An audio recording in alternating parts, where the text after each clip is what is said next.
Good evening, everybody. Welcome to another edition of Sports Legends Paving the Way for Us, and Legacy Lives On. I just want to give a big shout out to my little brother, Junior Publicist, has been doing a lot of production work called 4L Productions under the great Dwayne Bimbo. He's been with us for a year and a half, and I just want to shout him out and give him a lot of kudos on all his hard work that he's contributed to the organization. Just want to go to one of our great sports legends. We gotta give him a lot of love. His name is Earl the Pearl Monroe. Let me say it again, Earl the Pearl. He's Baltimore's own. He played for the Baltimore Bullets back in 1969 through 1972.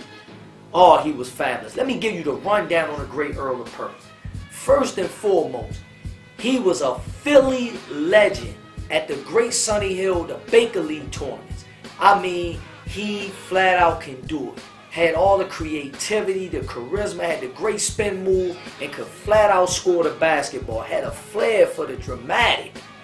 Let's talk about his days at Winston-Salem with the great big house games. See, he went to a historical black college, and he averaged 38 points a game. Shot almost 60% from the field. Do you understand? 38, 60% from the field, and became a #1 draft pick to the Baltimore Bullets. Yes, and when he came to Baltimore, he wore all the fly gear. He would show up down. We called it the Civic Center back then when I was little.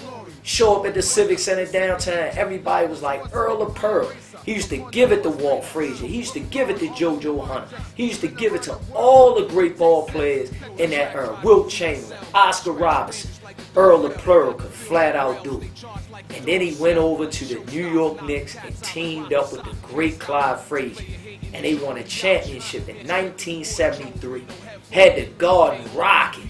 He was so humble because while he was playing, he shared the stage with the great Walt Frazier and had no problem with sharing that stage with Walt, Dave DeBusschere, Bill Bradley, and the great Willis Reed.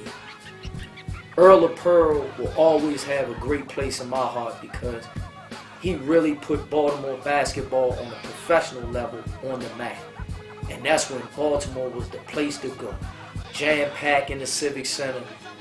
Gotta love Earl of Pearl. Secondly, we just want to celebrate him for his being one of the 50 greatest players of all time and just being one of the great people in the game of basketball. Earl of Pearl, we owe you a lot. Thank you for making a major contribution to the game, and thank you for paving the way for me that I could think I could pick up a basketball and play this game at a high level. Love you, Earl of Pearl. Stay tuned to the next episode of Sports Legends Paving the Way for Us. The legacy lives on. We back in on the show, y'all. The history will continue. Love you. Have a good one.